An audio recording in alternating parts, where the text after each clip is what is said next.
Right now at 6, the Joplin City Council discusses the future of Memorial Hall. And we've got some patchy fog out there as the sun slowly begins to rise. Clouds increasing today, winds and temperatures doing the same. The latest on that forecast gets you out the doors coming up. Plus, the Salvation Army of Jasper and Newton County prepares to set the table for a Thanksgiving Day meal. The 4 states' most watched news starts now. Well, good morning and welcome to the KOAM Morning News. It's 6 a.m. I'm Elise Snowy. And I'm Chris Warner. It is Tuesday, November the 12th. So here we are. We're now the second day into this week. It's going to be another pretty good day. A little cloudy, a little breezy, but otherwise not bad. It's going to almost feel like spring, though. Okay. It's going to feel like spring, but I want to give you a fair warning now. We'll cover this more in the full forecast. About a week from now, It is absolutely not going to feel like spring. What's it going to feel like? Winter. Oh. We have Arctic air rolling in next week, and it's going to get chilly. It's going to get chilly compared to now, but let's get you through today. Today, we are looking at patchy fog across the area. Our camera downtown Pittsburgh, we haven't seen any in the downtown area on our camera here, but Pittsburgh is reporting some reduced visibilities out there. MoDOT camera 20th and range line in Joplin looking good. Joplin not reporting reduced visibilities, but not far from the city. Visibilities drop, and we can show you that on the fog tracker here. So this just kind of have this boundary of patchy fog from Iola, Pittsburgh, in between Joplin and Carthage, Mount Vernon down toward Cassville. So you do need to slow down. Low beams, not your high beams. Use your fog lights if you have them. And just watch out because you could run into areas of denser fog. So remember, this is just the reporting station information. But see outside of Mount Vernon here, that darker gray, that means visibilities are going to be lower in that zone. So that's including parts of I-44 and US 60. So even though there's not a reporting station on our map right here, that doesn't mean that the visibility is any better. In fact, it's probably worse. So do be cautious out there. All right, after the fog burns off, mostly clear skies through the morning. Then by this afternoon, by about noon, we are partly cloudy, but clouds increase rather quickly. We're mostly cloudy through the afternoon. And as we head later into the evening, we end up being just plain old cloudy out there as we get ready for some incoming rain chances on our Wednesday. Sitting at 46, both Joplin and Pittsburgh. Average low is 39. The closest you're going to get is our northern counties, where we do have some low 40s. The rest of us mid and upper 40s. And now Neodesha was at 50 earlier. Now it's Cassville sitting at 50. So Stockton is normal, and then immediately south, Cassville well above normal out there. Kids getting on the bus this morning. Again, some patchy fog to contend with. 46, east winds at about 5 to 10 miles an hour. And then by the time the bus brings them home, 67. Average high is about 61. And we're going to be well above that. Southeast winds gusting 20, maybe 25 miles an hour with those mostly cloudy skies. So again, clouds will increase rather quickly into the afternoon. Cloudy by this evening. Highs today above average, upper 60s, and even some low 70s will be possible out there. The gusty winds continue into tonight and tomorrow, and our rain chances increase as we head into early tomorrow morning. Details on that and that Arctic air here in just a few more minutes. Elise? All right, Chris, thanks. The future of Memorial Hall once again under discussion at the Joplin City Council. The Joplin City Council met last night with a number of items on the agenda, including a possible plan to revitalize the city's Memorial Hall building. Ideas for revitalization include making the building a hub for concerts, community events, and private gatherings. The draw of the revitalization effort could potentially draw audiences from across our region. These efforts would also preserve Memorial Hall as a historic landmark. Well, today I will speak about the significance of Memorial Hall, and the goal is to encourage Joplin City Council to forego any decision making that could have a negative impact on the future of the current Memorial Hall building. Also on the agenda, an ordinance seeking to approve a consulting firm to provide evaluation, planning, and implementation services, as well as the feasibility of a regional transportation authority for the city of Joplin's transit system. Well, to be the first to see breaking news, weather, and sports, you can download the KOAM News app. It's available free of charge in the Apple App Store and the Google Play Store. Just search for the KOAM News app. The Salvation Army of Jasper and Newton County will provide free Thanksgiving meals to those in need on Thanksgiving Day. They will begin serving meals at noon until 1 p.m. And their goal is to tackle food insecurity in the community and provide a space where community members can eat together. Anyone can walk in on Thanksgiving Day without reservation and receive a meal. Things when you would go to the food store and spend a couple years ago maybe $100, you are now spending $200, maybe $250 of what that same grocery cart used to be. The Salvation Army is in need of volunteers to help distribute meals on Thanksgiving Day. Well, students, staff, and community members paid their respects to our nation's veterans yesterday. Pittsburgh State University held its annual Veterans Day ceremony at the PSU Veterans Memorial. The event featured keynote speaker Major Callie Wheeler B. Craft, who commissioned from ROTC at Pittsburgh State as a distinguished military graduate in 2012. Veterans for whom pavers have been installed were recognized, and St. Mary's Colgan Choir also performed. Connection to veterans is long-standing. Certainly, we have many students who have come to school on the GI Bill, certainly, and have served their country proudly over the course of time from the very beginning of the university. And so we feel that we need to honor them because they provide the protections that have allowed us to remain free. Local 6th graders from Pittsburgh Community Middle School and St. Mary's Colgan attended the event as civics lessons. Well, and that's a look at this morning's top stories and weather in our first 7 minutes coming up on the KOAM Morning News. The total cost of damage for extreme weather events have cost about $2 trillion over the last decade. Plus, President-elect Donald Trump's incoming cabinet is taking shape this week. And Chris Warner returns with another look at your Tuesday forecast. You're watching the KOAM Morning News. We'll be right back, but first, here's a live look of the Hudson Bridge for Historical Bridge Awareness Month.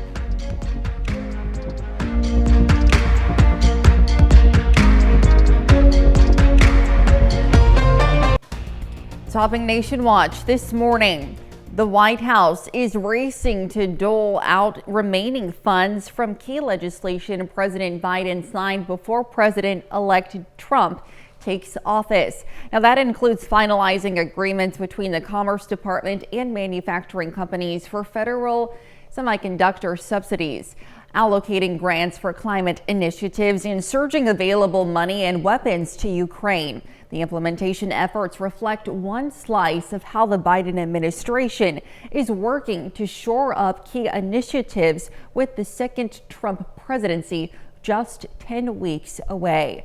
After bowing out of the 2024 race in July, Biden tasked his team with ramping up the implementation of key legislation, including the $1.2 trillion bipartisan infrastructure law.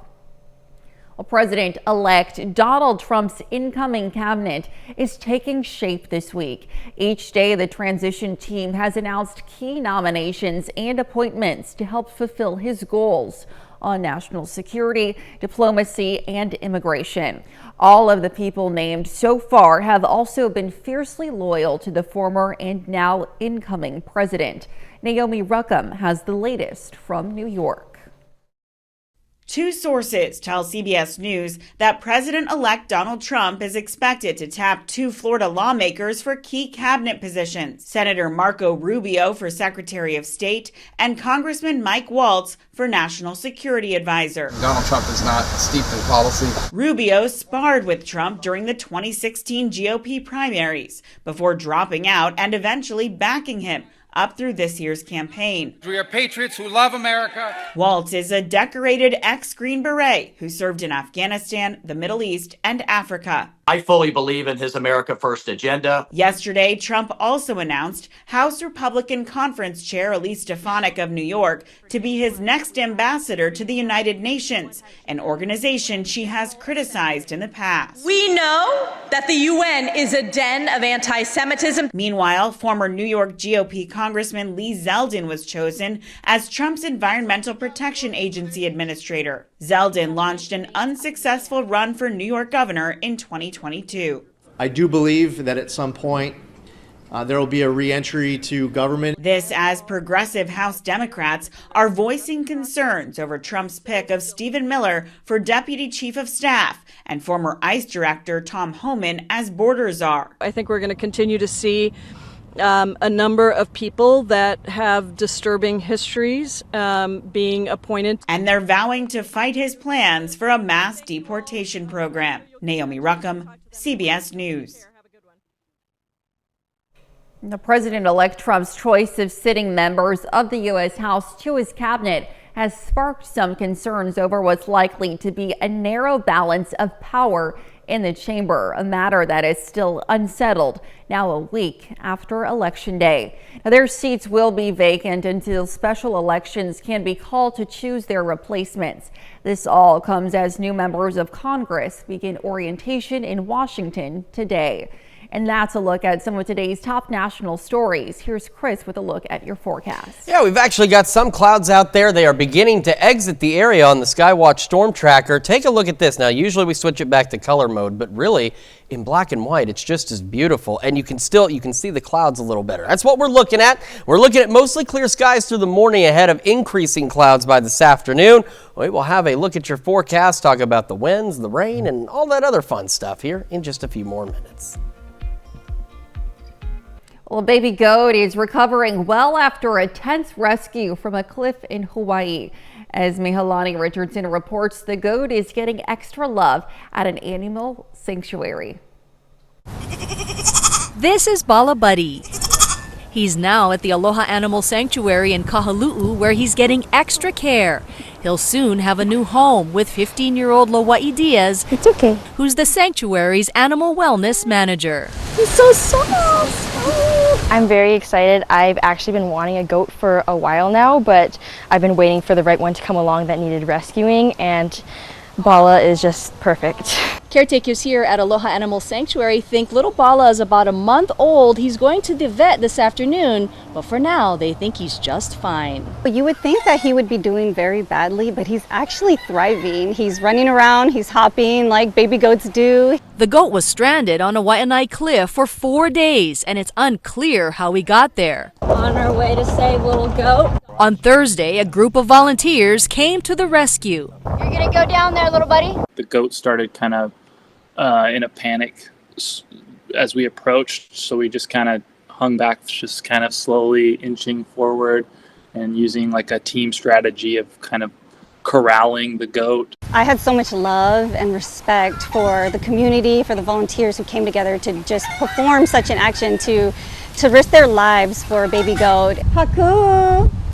Ellie, Charlotte. Aloha Animal Sanctuary rescues all sorts of neglected and abused farm animals. There's former fighting chickens, banana leaf loving adult goats, a big turkey, a boar that loves belly scratches, and a 500-pound pig named Ellie.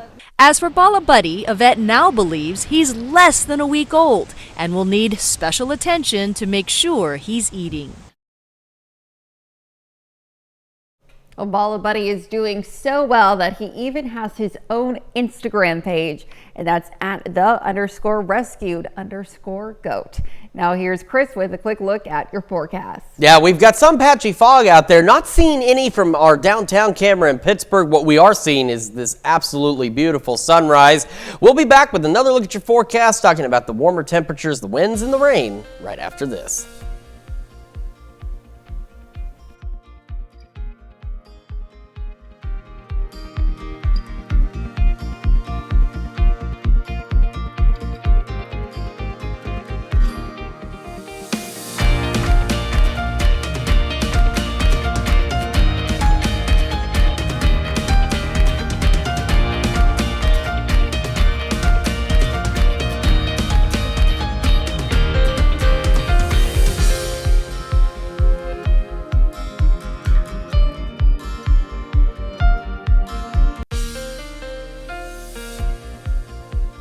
Welcome back to the KOAM Morning News. It is now 6:21. There was a strange noise on the roof. You didn't hear it? That was not you. It came from over there. Well, anyway, there's no birds, at least not at this time, but we do have some fog to worry about. Every morning, I don't know what happens. I don't know if the evening crew lets loose a zoo in here or what happens, but every morning there's something in this studio going on that Elise and I have to worry about and contend with. We do have the fog. It's on this interesting boundary right through here from northwest to southeast. So Iola, Pittsburgh, Mount Vernon, Cassville, in between Joplin and Carthage. So do slow down. Low beams, not your high beams. Do use caution out there. And remember, it's better to be a few minutes late than not arrive at all. And I say that often because it seems to work. We don't seem to be running any stories about accidents related to the fog. So that means you folks at home are listening. It means you're being safe out there. And that's fantastic. You should be safe every day, because that keeps everybody safe, not just you. All right, into the afternoon. Mostly clear to start after the fog, then clouds increasing, partly cloudy by noon, but they increase pretty quickly. We're mostly cloudy through the late afternoon, and by the evening hours, we're just straight up cloudy out there. We'll have those southeast winds gusting 20 to 25 miles an hour. Now, overnight, a couple of things happen. Winds pick up a bit. Those gusts go from 25 to 30, still out of the southeast, and the clouds act as a blanket, trapping in this warmer air today, keeping us above normal overnight. Then by about 3 a.m., showers and storms. 8 Center, Fredonia points west, and as we go by 5 a.m., you can see it's slowly pushing off to the east, and now Chanute, Parsons, Coffeyville into it. And by about 10 a.m., well, 8 a.m., I'm sorry, it stopped at 8, we're seeing it cross the state line. A few more showers and storms back behind that. By 10, starting to slowly wrap up in Kansas, but continuing through Missouri. And by noon, that's the one thing that hasn't changed, is while our rain chances have increased, it still looks to be out of here by about 1 o'clock or so. I will have mostly cloudy skies into the second half of our Wednesday before we begin to clear out overnight and into our Thursday morning, and will be colder, but seasonably so, upper 30s, low 40s heading into Thursday.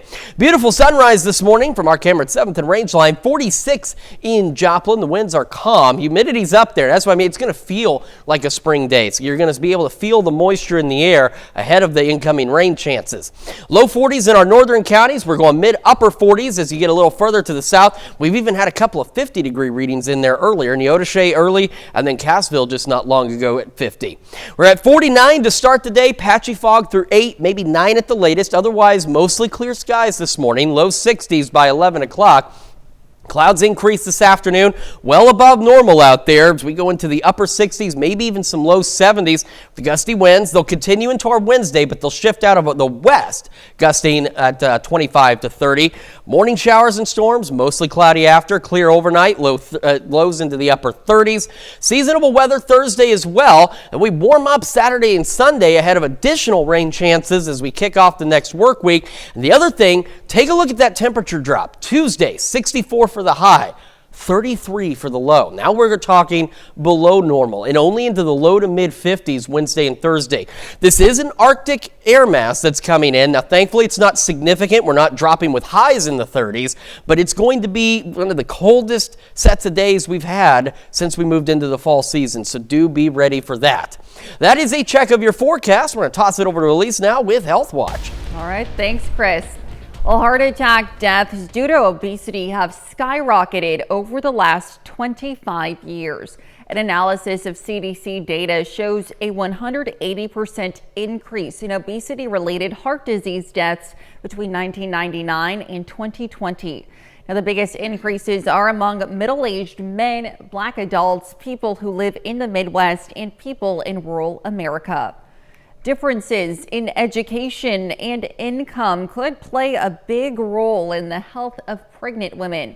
A study presented by the American Heart Association looked at the heart health of women for the first 7 years after they had a baby.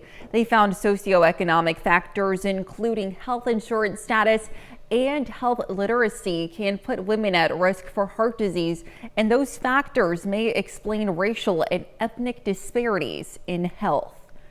Well, a climate change related danger for people with implantable defibrillators. An American Heart Association study found exposure to temperatures over 100 degrees nearly triples the danger of irregular heartbeats and atrial fibrillation in patients with the devices.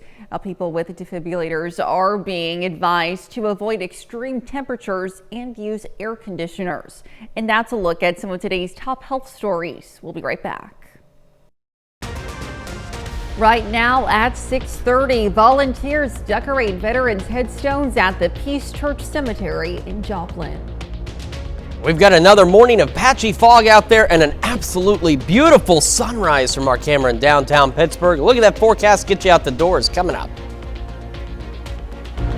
Plus, a lifelong McDonald County resident details his service during World War II. The 4 states' most watched news starts now. Good morning and welcome to the KOAM Morning News. It's 6:29. I'm Elise Snowy. I'm Chris Warner. It is now Tuesday, November the 12th, and we are getting that much closer to Thanksgiving, yes, Christmas, how about and 2025. That? Unbelievable. I'm excited for it. Where are the flying cars, I think, is my question. Oh, that is a good question. You know, that would be so nice. The Saturday morning cartoons I grew up with were the old, Merry Melodies, Looney Tunes, stuff like that. So we're talking, yeah. So that, even though that really wasn't my direct expectation of the future, I do kind of wonder where the flying car, maybe it's best that we don't have them.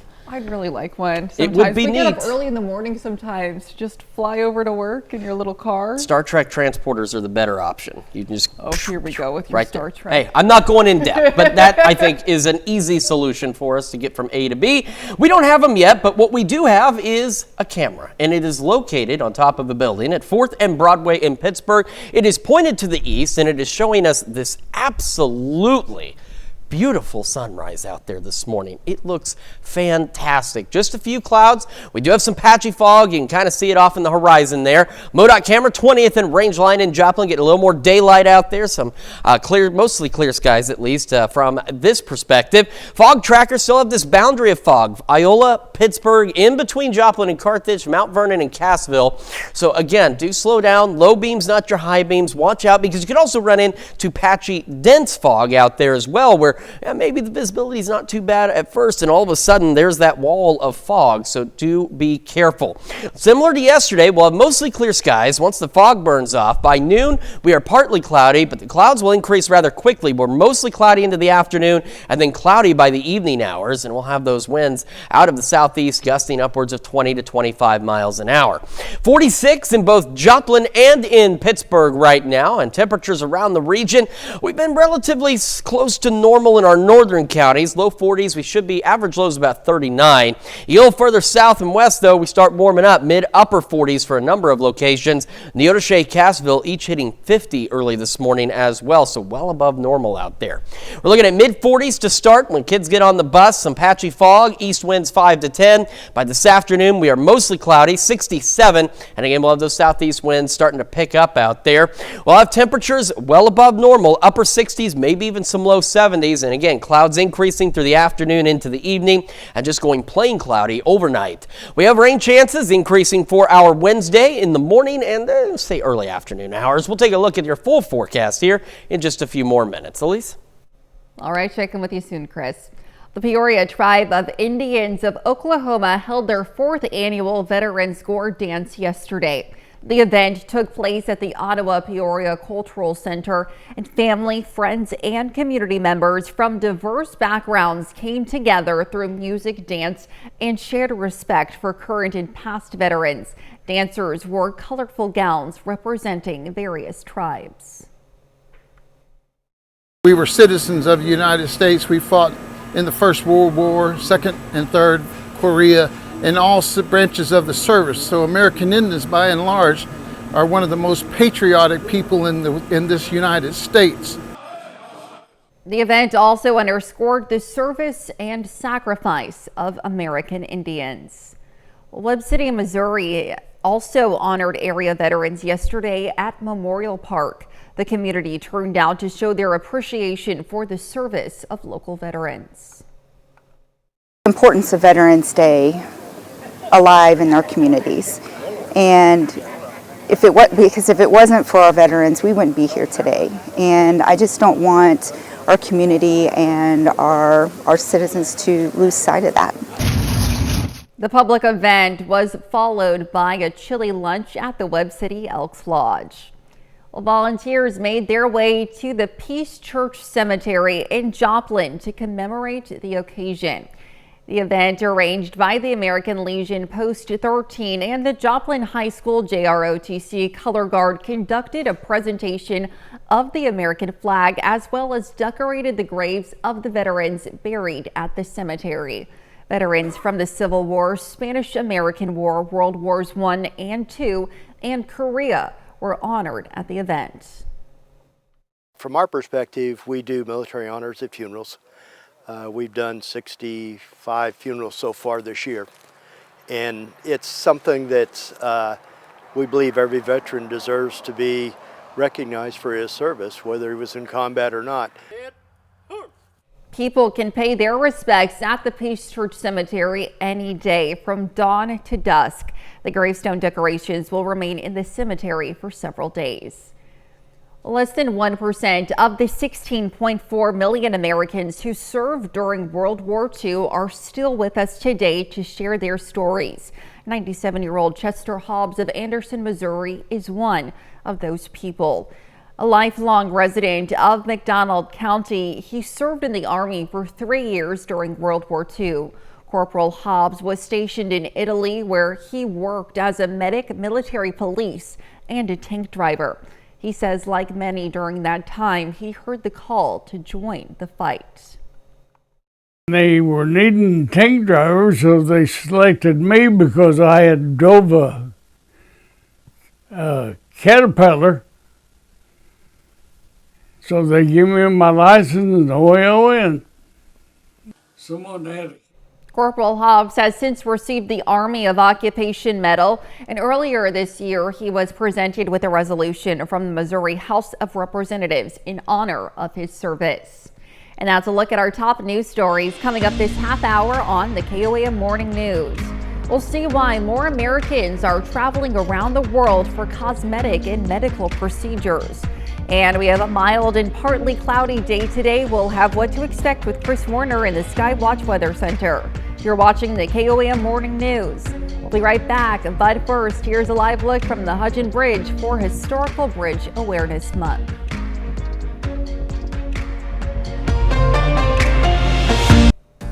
In Consumer Watch this morning, more Americans are traveling internationally these days, but not just to see the sights, but for medical procedures. Cosmetic surgery is high on the list. Wendy Gillette reports from Istanbul, Turkey, where hair transplants are big business. Well, I think I used to do this one. Good.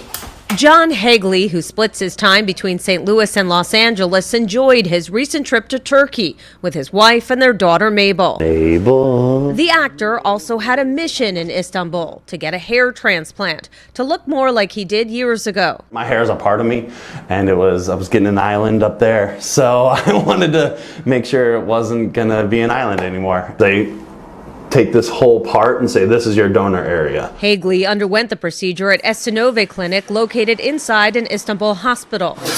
The clinic performs about 3,000 hair transplants a year. Overall, medical tourism brought more than 1.5 million people to Turkey last year. 50% of them received hair transplants. It's so common to see patients on Turkish Airlines, there's a well-known joke in the country. It's called as Turkish Airlines. A hair transplant costs $3,500 here at the clinic. That compares to $12,000 to $15,000 in the U.S. The price also includes transportation while in Istanbul and a 5-star hotel.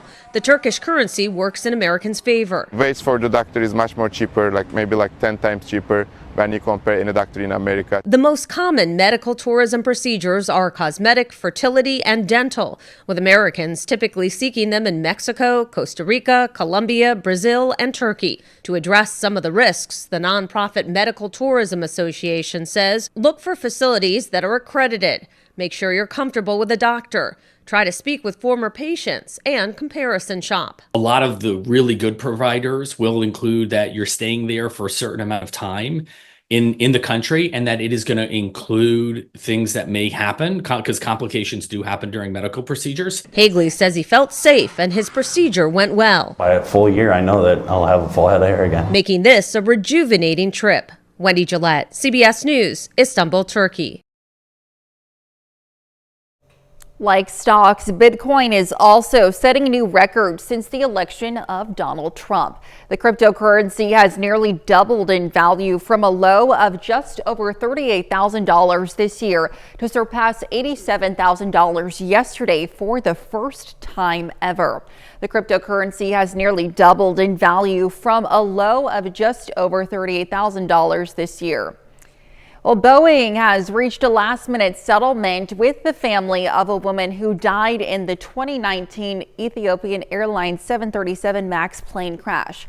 The settlement agreement requires court approval, but it would avert a civil case that was set to begin today. Now, to date, Boeing says it has settled around 90% of civil cases related to the 737 MAX crash in Ethiopia and the 2018 Lion Air crash off the coast of Indonesia. And starting today, Burger King is giving out $1 Whoppers to loyalty members through its app. It comes just 2 days before Burger King will begin serving its 3 finalist picks for the $1 Million Whopper contest, which invited fans to create their own dream Whopper sandwich for a chance to win $1 million. Beginning on Thursday, customers will be able to try the fried pickle ranch Whopper, the maple bourbon barbecue Whopper, or the Mexican street corn Whopper, and then vote for their favorite. And that's it for Consumer Watch. Here's Chris with another look at your forecast. Now we've got a beautiful start to the day. Some patchy fog to contend with as well. Quick look from our camera downtown Pittsburgh, looking fantastic. Just a few clouds as we start the day today. Beautiful sunrise. MoDOT camera 20th and range line. If you look, it's a little hard to see, but there's still a few clouds here and there, but the clouds are going to be increasing as we head later into the morning and afternoon.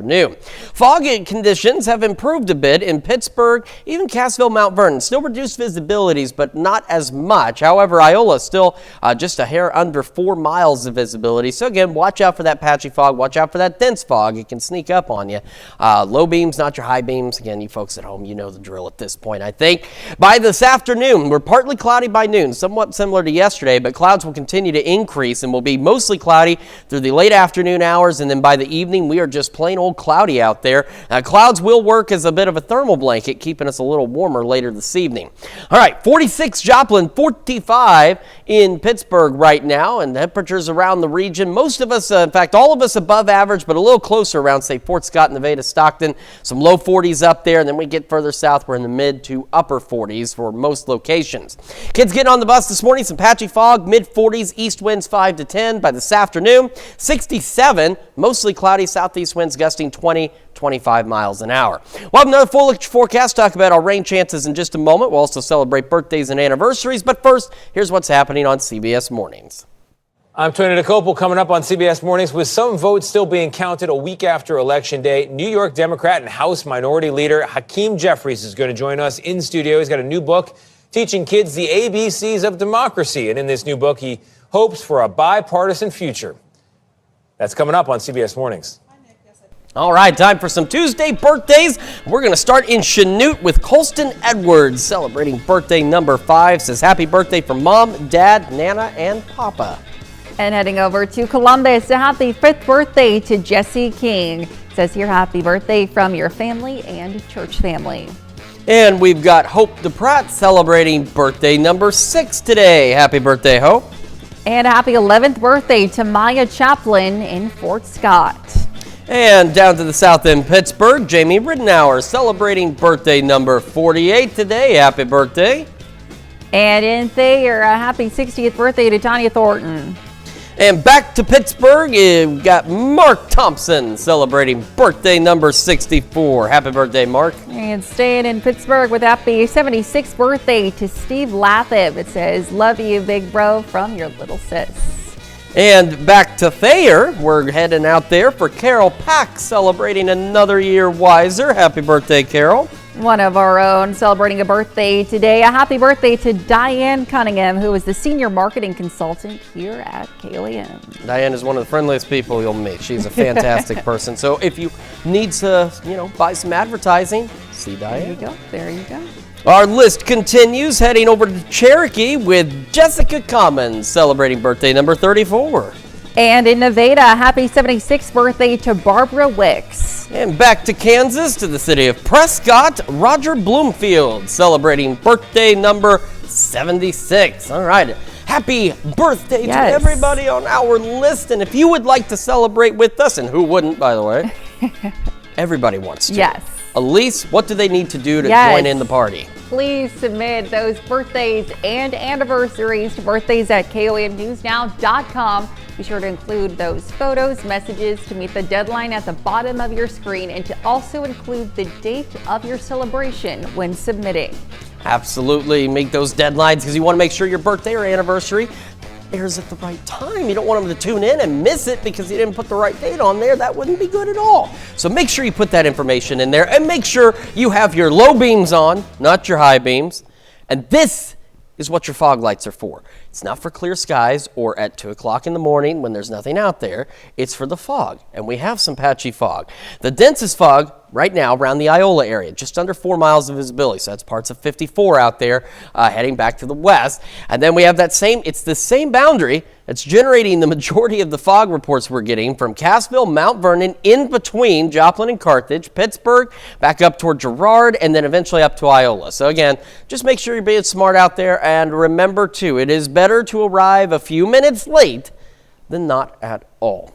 Future track. So this morning, after the fog clears out, we're looking at mostly clear skies. By noon, similar to yesterday, we start to go partly cloudy. Okay, not too bad. But then by the afternoon, we go mostly cloudy. Got a lot more cloud cover in there. And then by this evening, say 5, 6 o'clock, we're just straight up cloudy. It is going to get cloudy, and it's going to do so in a hurry by this afternoon.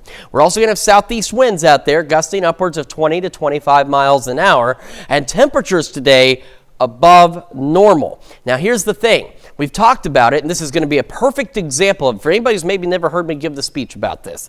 The clouds will act as a bit of a thermal blanket. We're going to be pretty warm today. Most of us going into the upper 60s, maybe even some low 70s. The clouds will be moving in as we reach that peak heating, so that warm air gets trapped under there. Now, it doesn't stay in the 70s overnight. That would be bizarre. But it does keep us a little warmer, so we'll be back into the 50s for most of us overnight tonight. Then, by about 3 a.m. on a Wednesday morning, we'll have showers and storms, say from Yates Center, Fredonia, just west of Coffeyville, stretching to Bartlesville. By 5, we're now getting into maybe Chanute, Parsons, into Coffeyville, and into parts of Newata County as well. By 8 a.m., we've got showers and storms pushing through from Nevada, Lamar, Joplin, Anderson, down to Bentonville, and then points west, some scattered showers and storms. That's the other thing. Even though there's a lot of this on the future track, they'll still be scattered. But we're looking at considerably better rain chances now than what we were looking at 24 hours ago, which is great news because we need the rain. And even better news on top of that, still not expecting any severe weather. Just some showers, maybe a few rumbles of thunder. By 10 a.m., bulk of the activity is now from the 69 corridor and points to the east, and we're beginning to dry out a bit out west. So Chanute, Fredonia, Yates Center, Coffeyville starting to dry out a bit. Still cloudy though. By noon, this is the one thing that hasn't changed from yesterday's future track. By noon, this activity really is on its way out. By 1, 2 o'clock, it is gone. We're going to be still stuck with mostly cloudy skies back behind it, but as we go late evening Wednesday and overnight, to the skies clear. Because of that, though, with this cold front passing through, take a look at what we get. Temperatures cold, but seasonably so. Upper 30s, low 40s as we head into Wednesday night into Thursday, and by Thursday, relatively seasonable temperatures. A quick look at current temperatures, not seasonable at all. They may be chilly, but not where they should be. 46 in Joplin. Winds are calm. A few clouds out there. Beautiful start to the day. North Fort Scott, for example, the closest to average we have right now, because our average is about 39. We've got low 40s north, and as you head a little further south, we're getting a few mid 40s and even some upper 40s out there. As we get our day started, patchy fog through 8, maybe 9 at the latest, otherwise mostly clear. Upper 40s to start, low 60s by 11 before cloud cover begins to increase by noon. We're going to have another look at your forecast, plus the news you need to know here in just a moment. And when we switch over to Fox 14 at 7 a.m., we're going to hear how a mother and son run a bakery together after being separated for 35 years. Well, here's a check of today's top headlines, the news you need to know before you head out the door.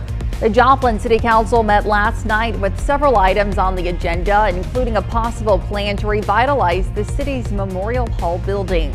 Ideas for revitalization include making the building a hub for concerts, community events, and private gatherings. The draw of the revitalization effort could potentially draw audiences from across our region. Well, students, staff, and community members attended the annual Veterans Day ceremony at the PSU Veterans Memorial. The event featured keynote speaker Major Cowley Wheeler Beecraft, Pitt State President Dan Shipp, and Vice President Kathleen Flannery. Local sixth graders from Pittsburgh Community Middle School and St. Mary's Colgan attended the event as a civics lesson. The Salvation Army of Jasper Newton County will provide free Thanksgiving meals to those in need on Thanksgiving Day. The meal will be served from noon to 1 p.m. and their goal is to tackle food insecurity in the community. Anyone can walk in without a reservation and receive a free meal. The Salvation Army is also looking for volunteers to help as well. And that's a check of today's top headlines, the news you need to know before you head out the door. And as we head into the afternoon, clouds increasing, partly cloudy by noon, mostly cloudy by the late afternoon. Highs above average, upper 60s, low 70s, southeast winds gusting 20 to 25 miles an hour. Overnight, the winds increase. Still out of the southeast, 25-30 mile an hour wind gusts. Cloudy skies by late evening into the overnight and above normal as the clouds keep some of that warm air in, upper 40s and low 50s. We will have showers and storms to start our Wednesday. Nothing severe, which is good. It'll still be breezy, but this time out of the west. And then we'll be mostly cloudy the second half of our Wednesday, clearing out overnight. Normal temperatures Wednesday night into Thursday, above normal Friday, Saturday, more rain next week, and a bit of an Arctic air mass rolling in, putting our temperatures below normal by the middle of next week. Lows in the low 30s, maybe upper 20s, highs only in the low 50s. Wow. It's going to get chilly. It certainly is. Well, coming up today at noon, we're making stovetop roast in the Mr. Food Test Kitchen. And your morning news continues on KOAM with CBS Mornings. How clean is your kitchen? Speaking of kitchens, well, coming up on CBS Mornings, one couple puts their cooking space cleanliness to the test as foodborne illnesses rise across the country. Or you can switch on over with us on Fox 14, where your only local morning news continues. This morning, we'll hear from representatives from Cecil Floyd's craft show that's happening this weekend. And Charlene Patton in the studio with another incredibly healthy recipe. That's going to wrap it up for us for now, though. We'll be back here tomorrow morning at 5 a.m. And we'll see you today at noon.